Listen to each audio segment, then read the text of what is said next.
Hello, everyone, and welcome back to the Empower Podcast, a podcast run by healthcare professionals for healthcare professionals, with a goal of empowering and raising awareness and transparency within the healthcare field, with a goal as of July 11th of this year to have legislation passed in the state of Colorado, mandating employers to provide and support employee wellness through a minimum of 2 wellness days for all healthcare professionals and a minimum deposit in an HSA account per quarter that is tax exempt. Do you know any healthcare professionals who would benefit from this podcast? If so, please invite them to check it out, especially if they're interested in employer-supported wellness. Our goal is to continue running the podcast with healthcare professionals at the helm, and we're always curious, and we're looking for new voices always to join the conversation. And even if your friends are just maybe on the fence about it, go ahead and show them on their preferred platform of choice what we are all about. And if they have any feedback in regards to that, or if you do too, you can reach us at the Empower email, which is the word empower, then the letter A, proton.me. We got some nice juicy episodes on there. We are officially on season 2. This is episode 2. Thank you for your support. We couldn't do it without you. Today, our guest is Kelsey. Kelsey is a registered nurse in Colorado. Hi, Kelsey. Hi, Brett. All right. Well, we encourage our listeners to share their experiences anonymously in any way that they want. If you prefer, you can, again, email us at that Empower email. We're also looking for volunteer members who can assist with either day-to-day functionings. And recently, believe it or not, we're planning a hiking and walking spree coming up here for the month of June. All of this will be included on the next episode, if not on social media. Then with that, you can stay up to date also on your platform of choice of Spotify, Apple Music, YouTube, because we're providing up-to-date and accurate information to our listeners. So let's stay here. Here we go. We're going to be informed, be empowered in this ever-changing landscape of healthcare. Now it's time to sit back, be yourself no matter what, and get ready to be empowered.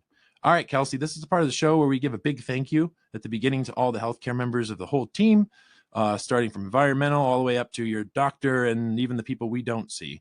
They're your number one. You know who you are. We do love you. Is there anybody you'd like to give a special shout out to, or just a big thank you, Kelsey? So I am a weekend supervisor at a long-term care skilled nursing facility. I would just like to give a special shout out to my team who makes working every single weekend the best weekend. And that is, like you said, down from environmental services to my CNAs and my nurses. Everyone is their own backbone of the team, and I appreciate all of them. Wow. So, and from my end too, thank you all as well. That was, wow, I'm touched, moved, and inspired by that. Thank you, Kelsey. So Kelsey, can you tell us a little bit about you, your passion for your profession, how you kind of got into healthcare? That kind of a thing. Yeah, sure. So I did, after high school, I thought I was going to be a teacher, and mainly because of the schedule and having every summer off. And really, I had no idea what else I was going to do with my life. So my parents wanted me to go to college right out of high school. So I chose that. Unfortunately, while doing that, I was not fulfilled. I decided to take a break from school, and I did take a pretty significant break, like a 2-year break. Mm-hmm. And during that time, I had heard from so many people, like, you would be a great nurse, but I didn't believe that myself, and I didn't think that that's what I wanted to do. So I did my associate's degree. I did decide to do the nursing path. I did my associate's degree first, and then did my BSN online through Ohio University. After, I think I've been a nurse in total. I think this is my 8th year. Primarily, it has all been in long-term care and a skilled nursing world. A little bit of travel nursing mixed in there. That is how I'm here in Colorado instead of in Ohio. Colorado's a Velcro state. Like, once you come here, you're stuck here.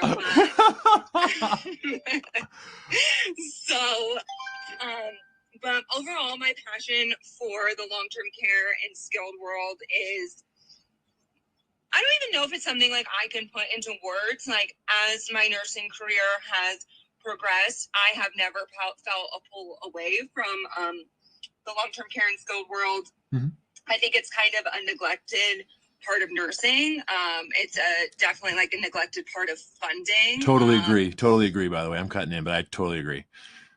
Yeah. So my ultimate goal is to actually this upcoming year, my goal is to chase my career.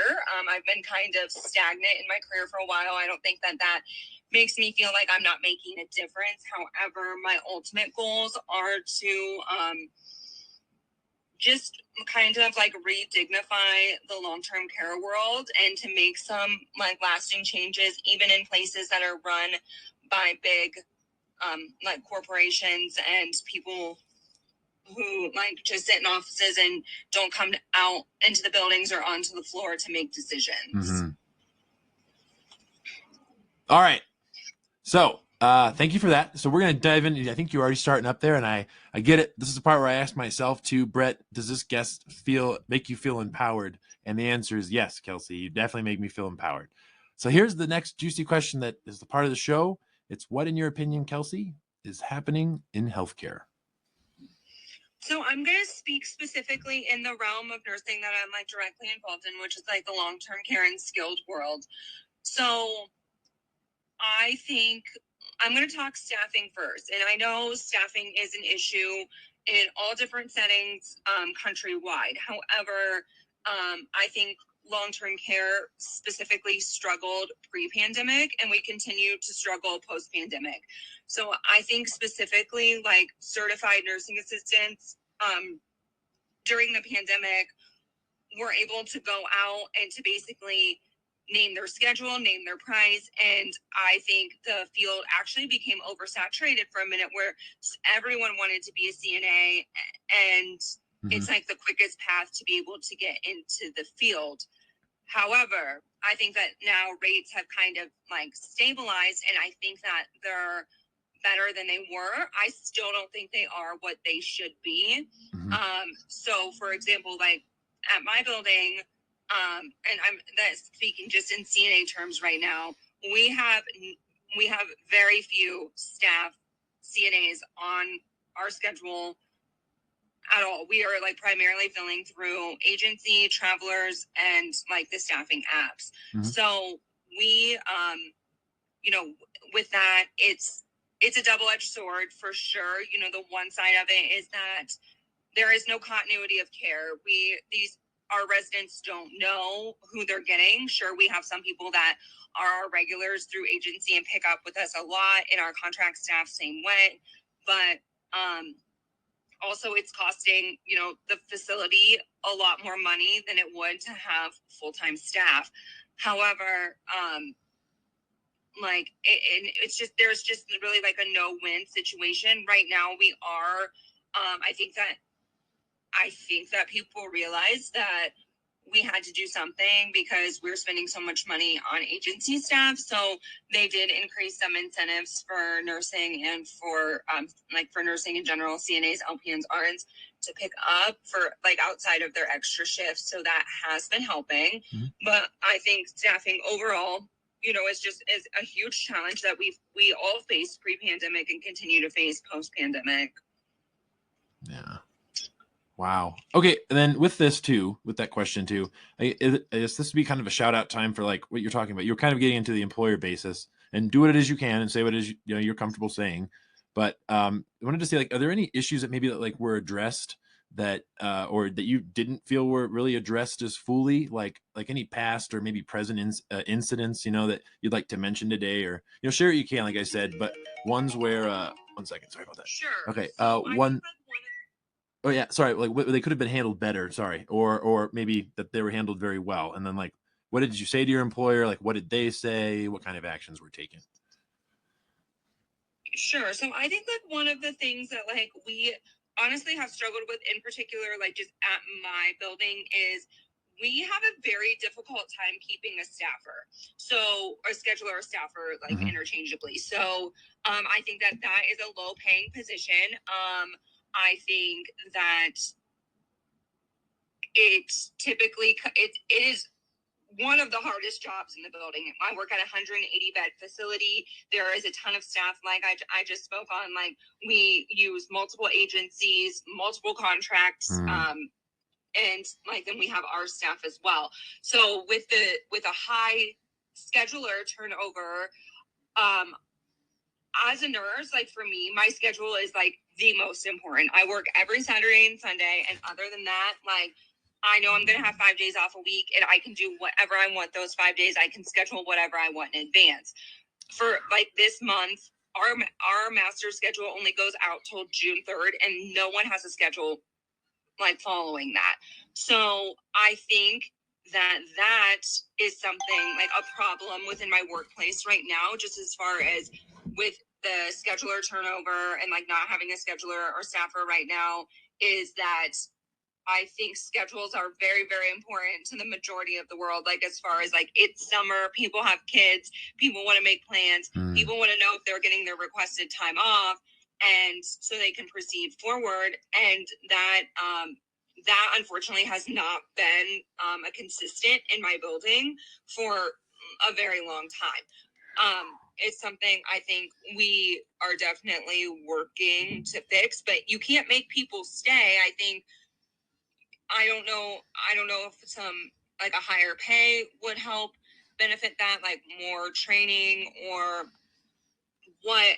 I think overall the position just comes with like a high burnout and high turnover rate. And I honestly am not, 100% sure how to fix that. I think you have to kind of fix I think you have to fix the staffing at ground up first. So I think by offering those incentives and having more of our staff pick up less agency, it makes doing the schedule a little easier. So hopefully that will continue and help our next scheduler have success and more overall staff satisfaction. Wow. So, and I didn't know if you're able to provide this, because some people, they don't know like what employers are doing when it comes to like incentives or like bonuses, because they do change so frequently, even with me, from what I've seen too. Are you able to speak as to like what these are kind of like for people who maybe are looking into maybe changing an employer? So they're going into that kind of a situation knowing like this is potentially what you could expect if you decided to pick up, besides working your 36 hours, which was, I believe, in my opinion, like the norm for a nurse, but some nurses too, it depends on the situation too. So, and healthcare professionals in general. So our bonus incentives right now are anything outside of your 36 scheduled, anything you pick up. For CNAs, it's an extra $6 an hour on top of overtime. And then LPNs and RNs, it's $10 extra an hour outside of over, like on top of overtime. So essentially it's like $100 bonus a shift for nurses. And then what is that? 6 times, what's 6? I'm only halfway through my coffee. 6 times. Oh, you're fine. $72 for CNAs. Wow. So if we could revisit too, you mentioned training on the job. I'm currently also looking at like transitioning. I don't know if you said you were looking at transitioning, but I am. But I asked about training on the job, just to see what it was like, in a post-COVID world. And I remember, I don't know if you do too, before COVID had hit, like you would have like a day, even if it was boring, you would go in and you'd sit down and you'd learn the charting. And if you had questions, which I found out I had a number that would come up, then you could ask. And it was somebody from like the actual company. Now I feel, and I asked this to the people on the phone, I said, like, who am I going to be trained by? And they said to me, oh, well, you'll be trained like while you're on shift. And I said, do you have like any research to show the efficacy of this training? You know what I mean? Like, because before it was that way. I just didn't know if you had any kind of thoughts on, that's just an example, is just charting in general, but like other people of other parts of the healthcare field, also, they may have trainings too, that I'm wondering in a post-COVID world, if they're being, in a way, I guess, discounted is the best way, or not even in existence anymore. Sure. So can I ask you, Yeah. was that for an agency position, or was that for a permanent position? So that was for a PRN position. It wasn't an agency though. It was at a facility. Okay. Mm-hmm. So, but a PRN staff position. Correct. I'm just making sure. Correct. I understand. Okay. So I definitely, our anyone that's coming on as our staff, they're getting a week of shadow shifts. So, they can kind of take the reins on that. We give them a lot of autonomy on that, as far as like, you can take half of the patient assignment, you can take none of the patient assignment, and you can honestly just shadow and help. You can take all of the patient assignment on day 2, day 3, whatever you feel, is comfortable. We do put them through like an orientation as well. And then with that, they are always placed with one of our staff members within our building. And then that gives them the opportunity to ask questions about charting, to ask questions about, the residents, etc. And we do move them like unit to unit during those 3 days, like to 3 different units, so that they can really get a feel for where they enjoy, what they feel like works best, where maybe they like don't fit well. We have 5 units, so they don't get to see them all, but the majority. However, like if I have contract staff coming in, if I have people from care, like the staffing agency coming in, I am with certainty, like expecting them to jump right in and get going. So I don't know if that answers your question. No, totally. Yeah. Gotcha. Yeah. And I just didn't know if there's any things like that were training on the job that you think maybe even like newer healthcare professionals would benefit from, that maybe you had when you were starting out, I guess, too, because that's leading into my next question, which we'll get to too. But I just still wanted to still talk about training, I guess, a little bit too. Wait, I also want to share something else that I just thought of. Please. Well, I want to share like an unsuccessful story that we had within our building like recently. So we had a new grad RN start on nights, and I do not know if nights were her preference or not, or if that's just what we needed. However, so she got her shadow shifts. She seemed very confident. She was like, for a new grad nurse, she was very good. However, in the skilled world, and like being in the skilled world for as long as I have, I know that I think it's very, very tough for new grads to feel supported, period. I think the skilled world, everyone is so busy that like you don't have those charge nurses. Like, sure, you have, supervisors, DONs, ADONs that are like accessible. However, like the training is just not as thorough as it is for a new grad in a hospital, where you're getting put under like a 6-week like preceptorship or whatever on your unit. And she started on nights. She did her shadow shifts. She was very confident. However, she ended up quitting like after like 3 weeks, and said it was not a good fit for her, because there is typically only one RN in the building on nights, and the way that it was working out was that RN in the building was her. And while she was like comfortable with her patient assignment, she was not comfortable having to take the responsibility on, as far as like, oh, if something goes wrong in this building and it's all agency, I'm an RN and I'm staff, people are going to be looking at me. Wow. So, like potential, would you say that, first of all, she may be potential, and we can't speak for her, but from what you got, like a discrimination, like feeling that, and especially being in that situation as like a new grad. I don't know if it's like discrimination, or maybe she just felt scared. Like, okay. I would probably, earlier, I tried to put myself in, her shoes and like empathize with her. And I get it. If you're in a building where some nights you're the only staff member there and the entire building is agency, you're brand new. You have no one. We don't have a supervisor overnight. Yeah. Like, it's almost like, for me, it's like set up for failure, in a way. In a way. I think that's how she felt. So I do think that like that is something that we could probably look at more, is like, if we are hiring RNs for nights, we need to be hiring like seasoned RNs for nights. And if we're getting new grads, I think that, if a new grad is coming to a nursing home world, like we should nurture them. Like, no new grads come to like. I think I can speak to is we're done with the like eating your young like generation of nursing. I'm done with it. I don't know about you, but like that used to be a thing. I saw it a little bit within starting in, but I don't feel that from your vibe. Like, and I don't want that giving off within, like, if I have to train or orient somebody too. So yeah, no, like I feel like definitely, like for me, it's like, oh my gosh, like I haven't seen a new grad in like the nursing home world, and you're like a dinosaur at yeah. this point, like So I was sad to see her go, but I completely understood it Right. as well. So wow. All right, let me see here. Okay, so this is like, this is part of the show where we say, what would be an empowering piece of advice for someone looking into going into like your line of work? You know, you include like questions to ask prior to employment, things to look for on the job nowadays to continue to keep that drive that you have, and that passion that you have today. Okay, so I think the first thing that I'm going to say is like, if you want to do it, you should do it. Like doing health, like being in the healthcare field is something I've never regretted. So firstly, I'll say that. Secondly, I think it has to be a good mix of work and fun in the workplace. I know for me, like some of the jobs that I've had, the most longevity at have been where I've made friendships and I trust in my team and I have fun while I'm there.